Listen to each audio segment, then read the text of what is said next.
Hello Joliet, my name is Greg Machek. I was born and raised in Joliet myself. But because I worked so many decades out at the Braidwood nuclear power plant down here in Braidwood, I moved here. And we in Braidwood are a golf cart community. We have these charity fundraisers for golf cart parades, and I thought, what am I going to do? What can I build to honor veterans, specifically my Uncle Joseph from Joliet, a great American hero?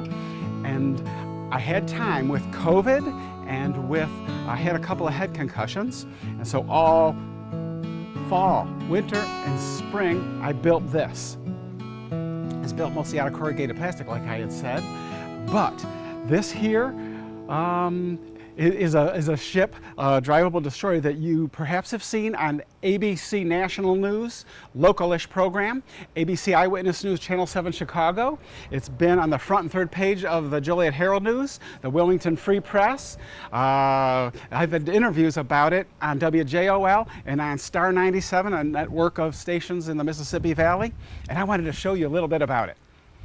I'm going to go up, start up at the front up here, and tell you a few things. As I was conceiving how I could build this thing, I thought, if I don't have a good looking bow, I got nothing. And so I had made little bitty models, scale models, and bent them around and said, I can do that. That'll work. And then I built models of the real ship, right here, the USS Hollister. Some of it is modeled after the Iowa-class battleships, USS Missouri, and a couple others. Anyways, but we're going to start up right here, and these are the anchors. I look at real pictures. When I built anything on here, I would Google up first to find out a picture of what a real destroyer or battleship component would look like. The anchors here, and then we've got chains that go to the windlasses. They use these to wrap up the chains, lower them to the bottom of the sea. And up on the front, we've got a set of double Browning 50 caliber machine guns. I made 16 of those, and they're all over this thing. This is called a hedgehog. The British had first invented them. It's a type of a depth charge that it spread out a pattern that was very hard for submarines to avoid. Over to here, these are models of Bofors 40mm anti-aircraft artillery, quad fours. They realized after Pearl Harbor that we needed to keep these really well-made enemy fighters far away, keep them far away as we can. And you'll note that there are little bitty fire extinguishers on here. I had really hoped that somebody in Pakistan or somewhere would be making them for like 25 cents each and selling them at Party City, but I couldn't find that, and so we had to make them. We had to make most everything here, and I was determined to keep the budget low. I wanted this to be cheap. So this is out of PVC pipe with a half a red bouncy ball and a wire nut on there.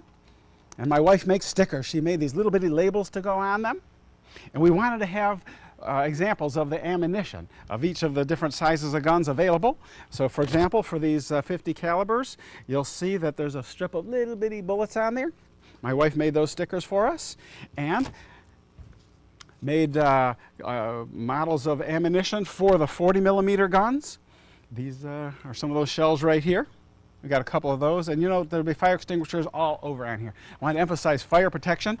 This is a fire hose reel here with a drain by it and little axes, and I wanted little axes. Again, I Googled up little axes and hoped that somebody at some store would have already been making them, and they didn't. So I had to make those out of like a little bamboo shoot and some cardboard and painted them. These are models of the Mark VI 16-inch guns that were on the Iowa-class battleships. I use them because they look a little bit better than the 5-inch 38s, but we have models of those up here too. These here are carpet rolls that I got for free, and I had to double up thick on the inside to make them look like they're thick cannons. And I did this here too. And I got bags over the joints where the guns go into their turrets because the real ones did. That's why I did that. And we had to make ammunition for these bigger guns here. And they had different paint patterns for different types of shells.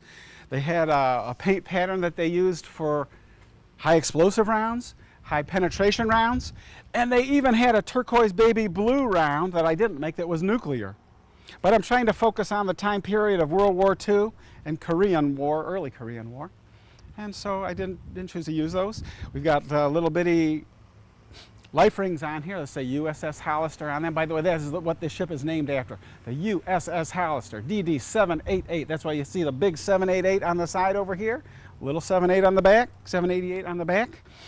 And we've got models of torpedoes over here, and I can show you a little bit better example of them over here. And you can see that my wife makes stickers, and so we took pictures of the real ship and just put them on here to fill this in. We can just sit in here and our heads just look, and we can see really good going down the road in parades. We've had it in a number of parades. Just for a parade yesterday in Moments, it was just incredible. They really do parades right down there. Okay, so we're working along here, and I'm going to get an example of these. I tried to make models of what they call the Mark 15 torpedoes, which were used on destroyers. They were the biggest of the torpedoes that we had in World War II. There was the Mark 14s for submarines and 13s for airplanes.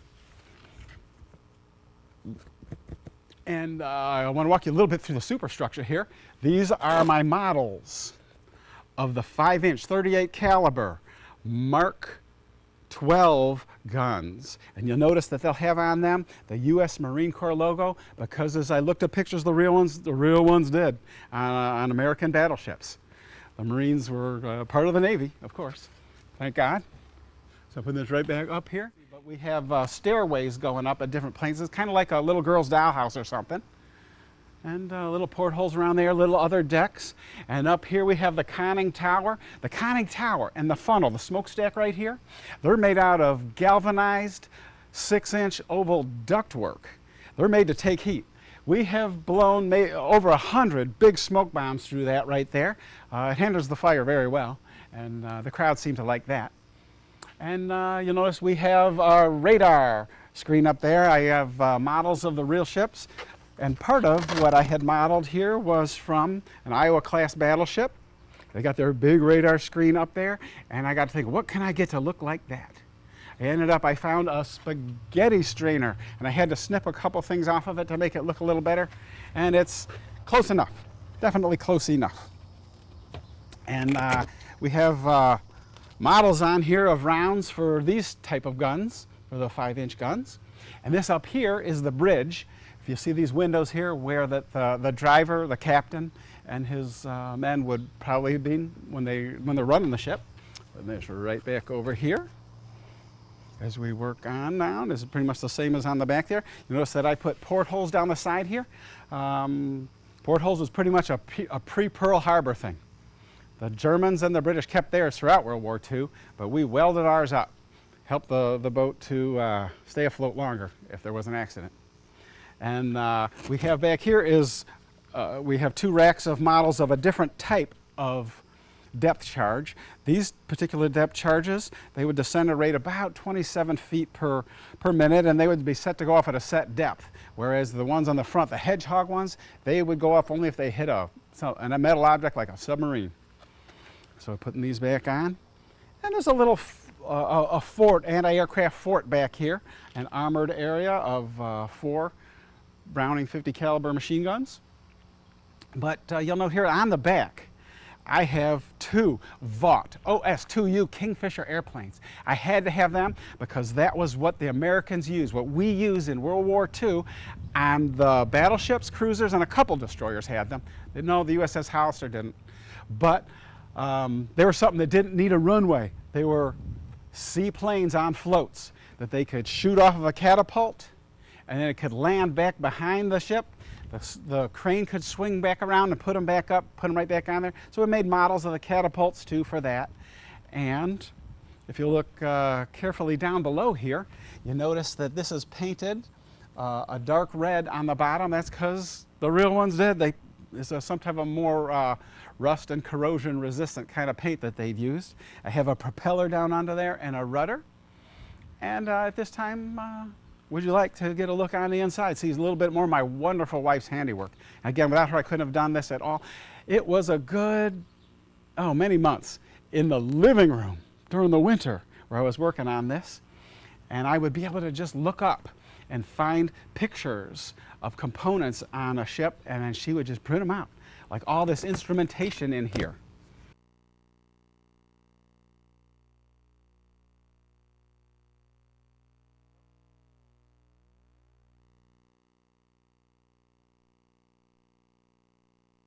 And now, having shown you my creation, I'd like to introduce you to my Uncle Joseph, born and raised in Joliet. He had his own program on WJOL. He had delivered the Herald News through World War II, and he went on to become the chief engineer of the USS Hollister, which can be a rank and pay similar to that of captain.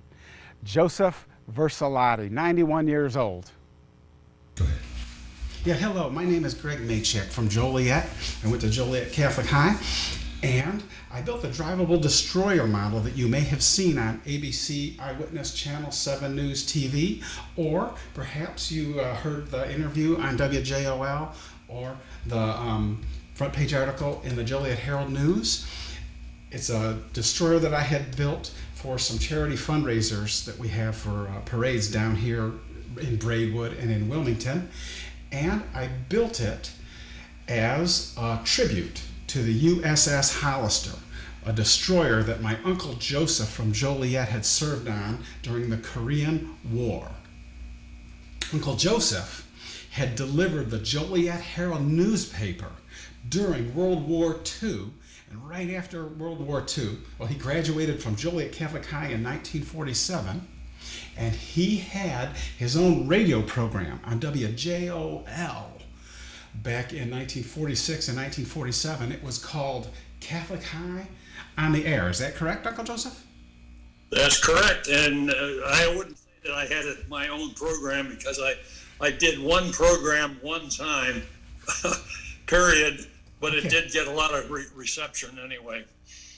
And he then went on, after graduating from Joliet Catholic High, to Marquette University in a Navy ROTC program. Went on to serve in the U.S. Navy from 1947 till 1954. Is that correct? Correct, on active duty. Okay, until 1954 in active duty.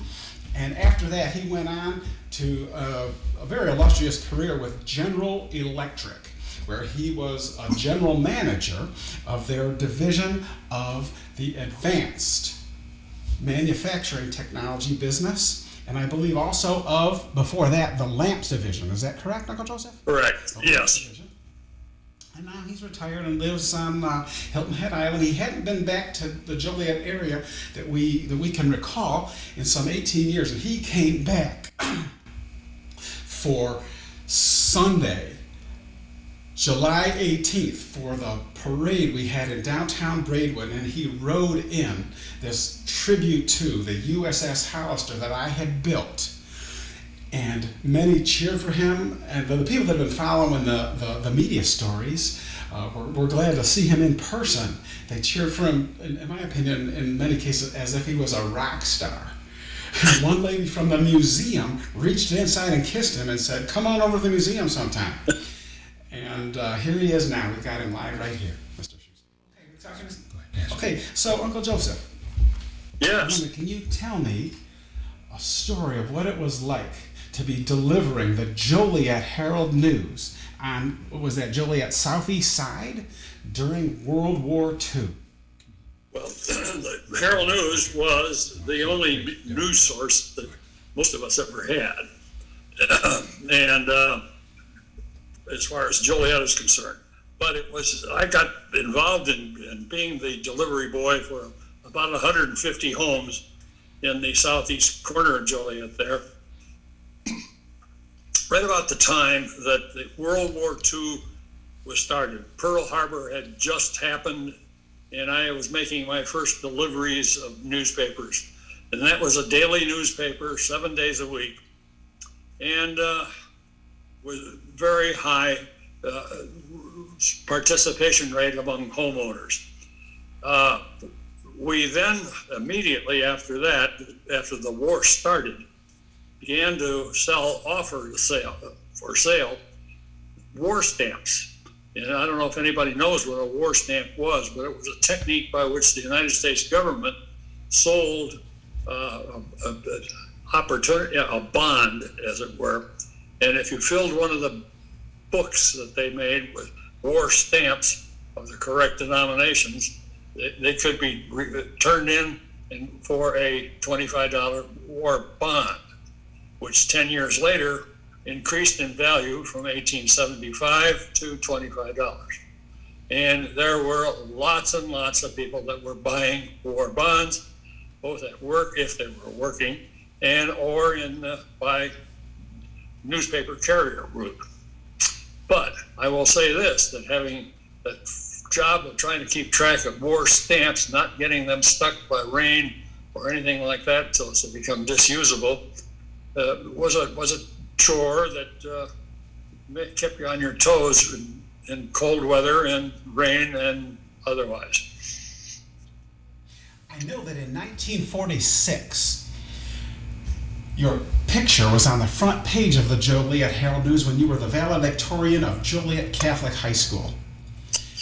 I was wondering, what were some of the biggest headlines that were on the front page of our Joliet newspaper that you delivered to people's homes? You can see it. I think, oh, there it is. Oh, yes, that's a good picture. Now, there's the page out of the paper. Yeah. Can you turn it a little bit more to your right to get it to focus a little better? There we go, right there. And then back up a little bit if you could, please. Yeah. There we go. Even okay. Yeah, this is it. Being viewed backwards on my... It looks straight to us right now. To me it does. Yeah. And it is actually, what was the date in 1946 on that? June 6th, 1947. June 6th, 1947 was the date that picture taken. Right. And what were some of the biggest headlines in the Herald News, other than that, from the war front or internationally, that were on the front of the Herald News that you delivered to people's homes, Uncle Joe? Well, early on, the United States was very much in doubt about getting involved or wanting to get involved in any of the war in Europe. And so much of the talk in those days was that there was this thing or that thing that was being proposed in Congress to allow President Roosevelt to help support the British people in their battle against Hitler. And so the country itself was relatively split. But on Sunday, December 7th, 1941, the country came together and said, hey, we got to get in there and beat the heck out of these guys. And we only knew about the Japanese being bad at that point because they were really giving us fits in a lot of ways, but they beat up us in Pearl Harbor.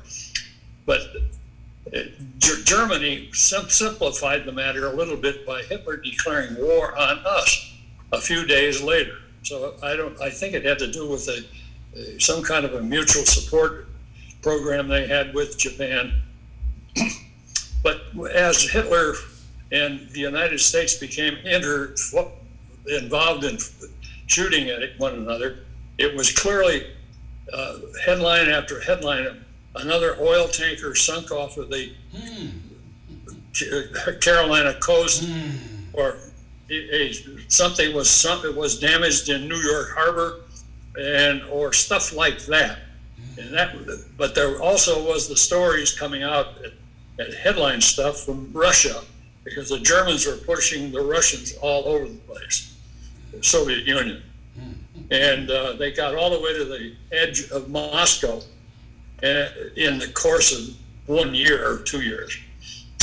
Meanwhile, of course, the headlines were that we were getting beat up in the Philippines. The Japanese had taken over Singapore, had taken over Hong Kong, and were pushing the Chinese all over the place as well. So those were the kinds of day-to-day stories that were on that paper. And I must say that I think I read just about every one of them over that course of about 3 or 4 years. Where were you when you first heard the news that the Imperial Japanese had bombed Pearl Harbor, and how did you feel about it? We were on a Sunday ride with the family. There were,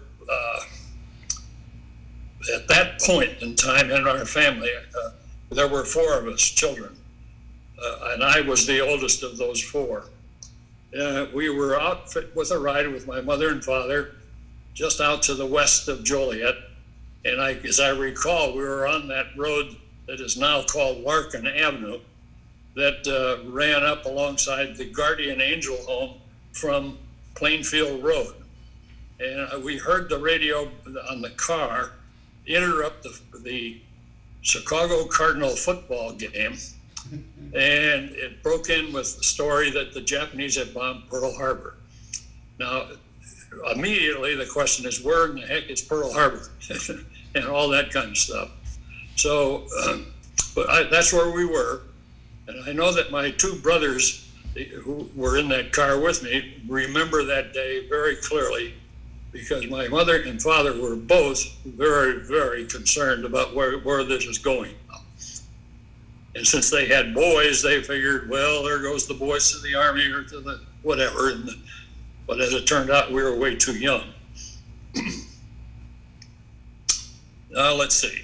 That was where I was on Pearl Harbor Day, but I had to get back and deliver papers on Monday and so on and so forth, and did so for really every day during the rest of that war period. And we were then also wondering, do you remember when our own Joliet Army Arsenal blew up? It blew up during the Battle of Midway. Just right. That's about right. The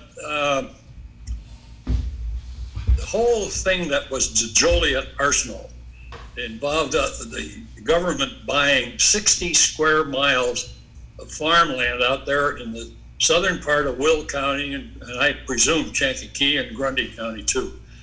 But the arsenal had just begun to function as in producing war munitions of one kind or another in about 1941. So it was a thing that was installed and built in anticipation, I believe, that we were going to become involved in World War II. So my two brothers and I were sleeping in a tent in our backyard over on Mills Road, and there was this earth-shaking response from an explosion that occurred out there at the Elwood Ordnance Plant, which from our house was probably about 25 miles. And my mother came out from the house to see if we were okay. Boy, that's big.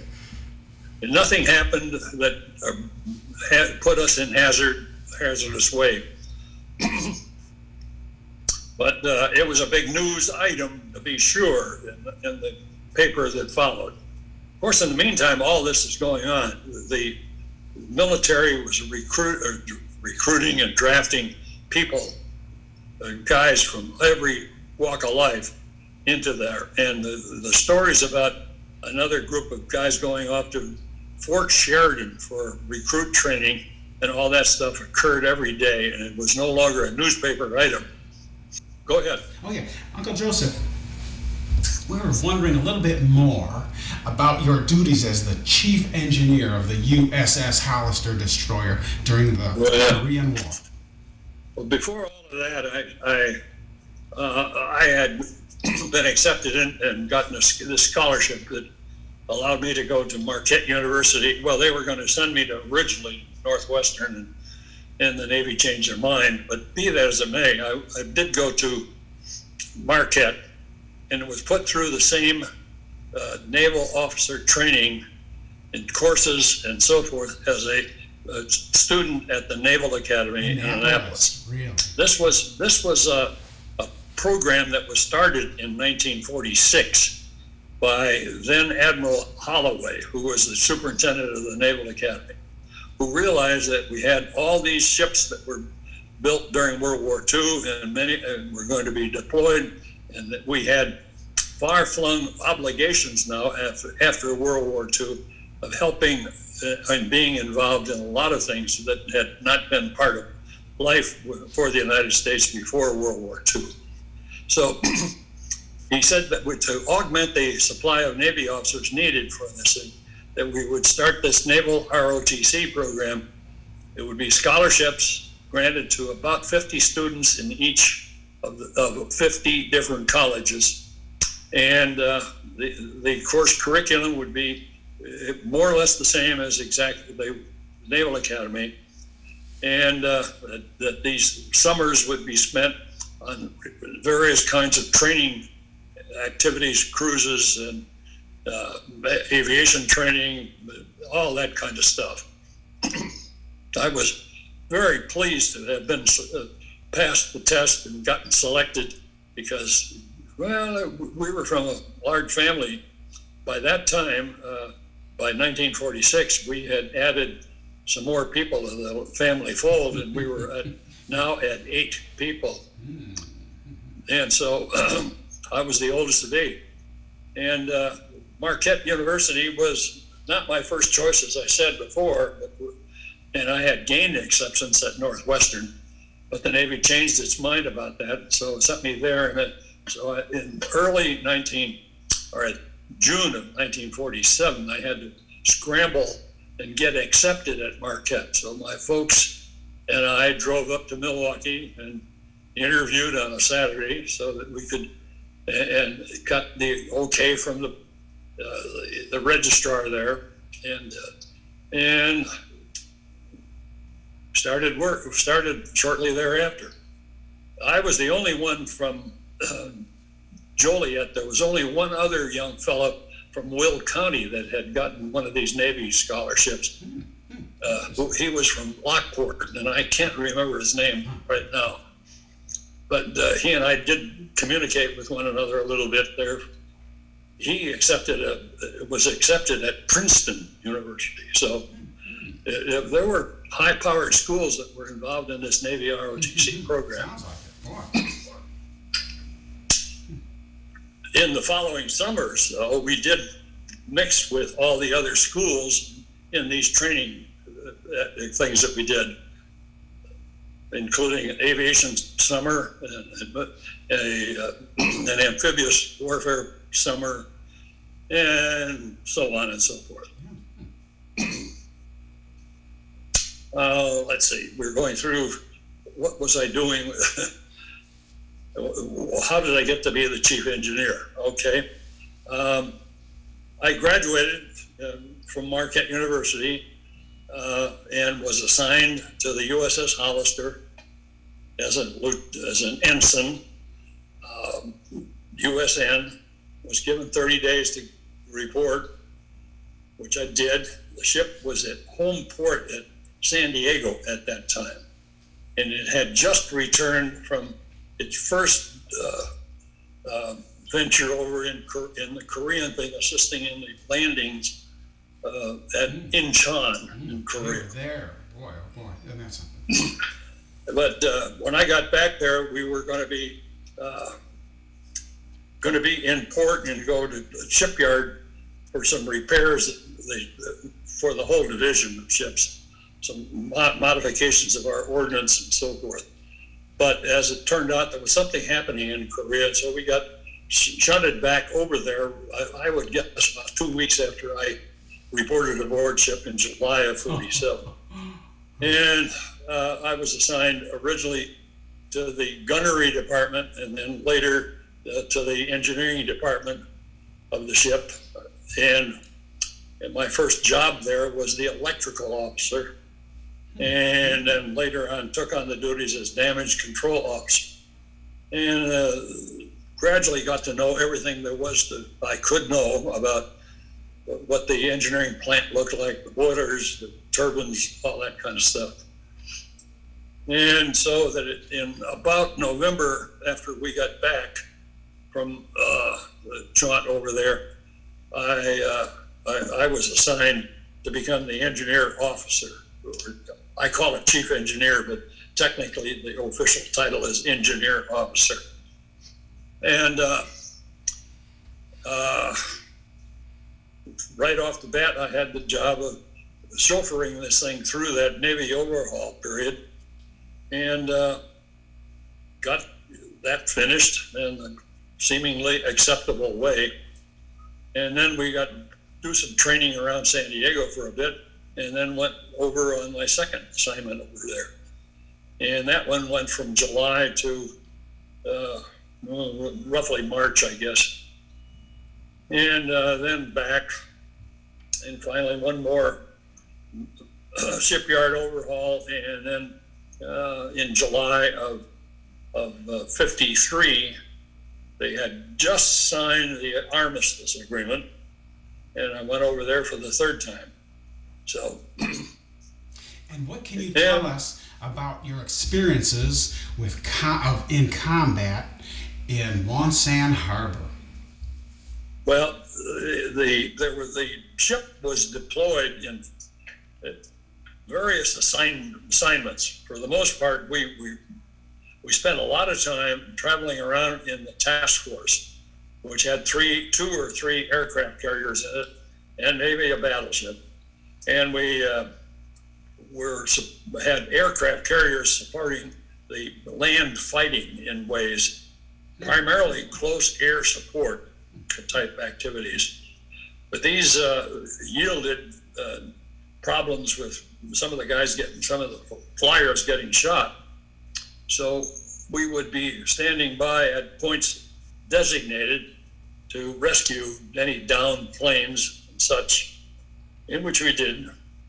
And we also chased around behind the aircraft carriers for rescue work associated with landings, takeoffs. Fascinating.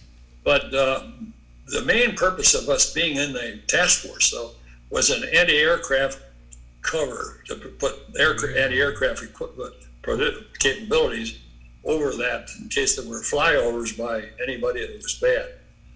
And also to be on the aware of for submarines and things like that. We didn't know, the overall story was that there were no friendly submarines in the area, and therefore you have to assume that if you made a sonar contact, it was not a friendly guy. So, but we did drop some depth charges, but we don't know whether they were good, bad, or otherwise, and that kind of stuff in chasing around in the Sea of Japan.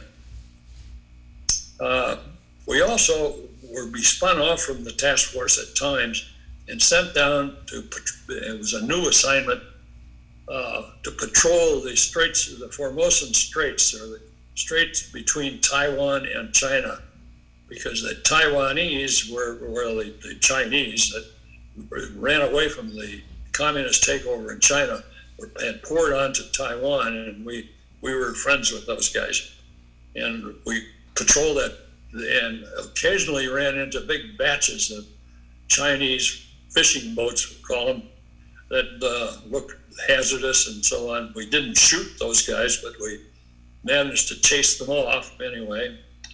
But the other part of the job that we had was back up in the Sea of Japan, was to be on the shore patrol. We were to support the land activities by keeping the highways and railroads on the coastal area there of Korea busy with fire, interdiction fires, they call it. And that involved being near the coast and getting shot at from time to time. One of the things that we did was to go into the port of Wonsan, which was enclosed somewhat, and it had warehouses there, and it was a railroad yard and so forth. So we came, we were in there and did some shooting from time to time, and they were getting shot at equally. And that was about the things where we were shot at that I could really recall. Anyway, there were other times that we were scared, submarines contacts, that kind of stuff, or even an unfriendly aircraft flyover of some kind. We didn't know they were unfriendly or otherwise, but we assumed otherwise. So. And then we were wanting to get clear for our audience, just how many years total were you in the Navy, and then how many years on the Hollister? Well, if you count the 4 years that I spent as a midshipman and 3 years as an active duty Navy officer, and then another 3 years in the reserves when I got back here. Yes. Yeah, but add that up, it's about 13 years, I guess. That's pretty good. But, that was a long time. That was a long time. I wonder if you could tell us a little bit about the time that you went ashore behind enemy lines in North Korea. Well, that was a boat landing there in which we went ashore. They needed to send somebody there, and that was on that first trip over there. Did you have any Because I was not yet the chief engineer, and they swept back. Joseph, our people at the JCTV were wondering where you went to grade school in Joliet. I went to Sacred Heart School, which was on Ottawa Street in Joliet for 4 years, and then transferred to Thompson School, which is out on Rowell Avenue. And that was because at that point, I had a younger family members going to school, and my mother felt that it was safer for them to go to that local school than to go all the way into Ottawa Street from where we lived out on Mills Road. So, and I was at Thompson School, and I did my junior high at Washington School, and then I went to Catholic High for high school.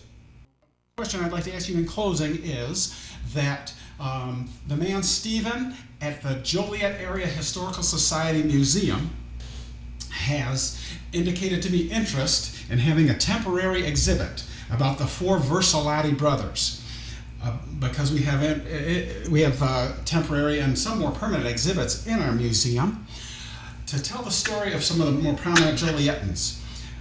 What can you tell me about your other three brothers? Can you see them? The pictures? Yeah. No, we can't see the pictures right now. Okay. But the screen may be locking up again soon.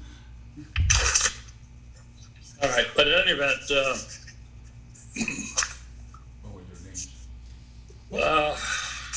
I was the only child for about 3 years in the family, and then my brother John came along, and about a year and a half later, my brother Len did. And so we were the three Versalati kids, most favored by our grandparents and aunts and uncles and so on, since we were really the only ones around. And I think they all spoiled us pretty good. But the Joseph, Jackie, and Lenny triumvirate did a lot of things together. We played together and so forth. And through the years, stayed pretty good. My brother John succeeded me as the paper boy for the Herald News and held that job for about 2 or 3 years and so forth. But John, I graduated with an electrical engineering degree from Marquette University and a degree in Bachelor of Naval Science and Tactics, whereas John graduated in theology and everything like that, plus chemistry. And where did he go to school? He went for 2 years to the Joliet Catholic High, and then went off to the Carmelite Seminary in Niagara Falls, Ontario. And he was there for a number of years, and I can't remember precisely the number, but he did not proceed on to get a priesthood ordination. He followed his interests in chemistry and all that, got a master's degree in chemistry at University of Pittsburgh, and another degree at Marquette University, where he became an associate professor for a couple of years, and then went to Ohio State University, where he got a doctorate. He did some postdoctoral work. From there, he became a professor or an associate professor at the University of Tennessee in chemistry, and then went to the Virginia Tech University as a professor there in chemistry. And then he quit all of that and went on to become the director of the U.S. Department of Agriculture laboratory there in Louisiana. So Uncle Joseph, at this time, we're directed to make real real short summary statements, if that's possible, about what he became, and a summary statement with Len and with Greg. Yeah, okay. I didn't want to shortchange him on. I know. For the sake of time, we sort of have to. Okay. I received only a bachelor's degree, but my brother John got a doctorate degree in chemistry, and eventually worked at became a director at the USDA in New Orleans, and started his own laboratory there called V Labs. Not everybody gets to start their own laboratories. And how about your brother Len? My brother Len graduated from the University of Illinois in electrical engineering and was hired by Westinghouse and went to work in their research laboratory in Pittsburgh. He attended various forms of night school at University of Pittsburgh and got his doctorate as a doctor of electrical engineering, which is different than a doctor of science as such. Pretty good. But in any event, he became a manager of a laboratory within the Westinghouse research area of measurements and computers. Manager of. Did that through almost all of his career. Really, really good. Really good. Thank you. That's just fascinating. And about how many patents do you think that he had? I've heard, and I think he may have more, that he had 48. That's wonderful. That's incredible. And for the sake of the time of our listeners here, we were wondering, what can you tell us about your brother Greg, as far as his accomplishments? Was born 20 years after me. He was born in 1950, and I was getting ready to graduate from Marquette University at that point and go off into the Navy. So I had very little time to become acquainted with him until after I got out of the Navy, and by that time had several kids of my own. But he's always been a fun guy, but he was very successful in his educational success in getting into the medical school at the University of Illinois in Chicago, and then also getting his doctorate with various degrees in different subjects. I really can't tell you what all that was, but he became the expert on hematology oncology at the University of Minnesota, and does research and does tend to patients and so forth even now, even though he's getting to be on the side of 70 years old. So. And it looks like a magazine that rates top doctors had rated him the top doctor in the Minneapolis-St. Paul area of Minnesota since 2008. And I'm sure maybe that means just of his specialty. Well, he has certainly been highly regarded. He was also, for a time there, the associate dean of the College of Medicine there at the university, and had opportunities to go to some of the bigger, more notable medical schools like Harvard and take over as a leader in those places. But and I hear that he also had his own TV show, Ask a Doctor, in Minneapolis-St. Paul for nearly a decade or perhaps more even. Well, at least 5 years, I would say. And I have tapes of a lot of those shows. He had recorded on his home tape machine. Yes, he had Health Talk and You was the name of the program. And it was people from the University of Minnesota, doctors, and they would go out and to the fair, the state fair, and talk to people, and they would have a subject they would focus on for the day. And these interviews were all very good. He would lead these discussions, much like we're trying to do it right here, I guess. And he was always had a great following of people watching that show every week. Tremendous. Uncle Joseph, thank you so much for your time. You are Joliet area hero, and you come from a remarkable family, just incredible brothers and sisters. We thank you for your time. You are an American hero also, and deserve all the credit you get as the USS Hollister is brought back again to the local media and to all of our attention. Thank you so much for your time, sir. Thank you, and thank you both for being on board here to help me today. Talk about this stuff. I appreciate it. Thank you. We'll be signing off now, Uncle Joseph.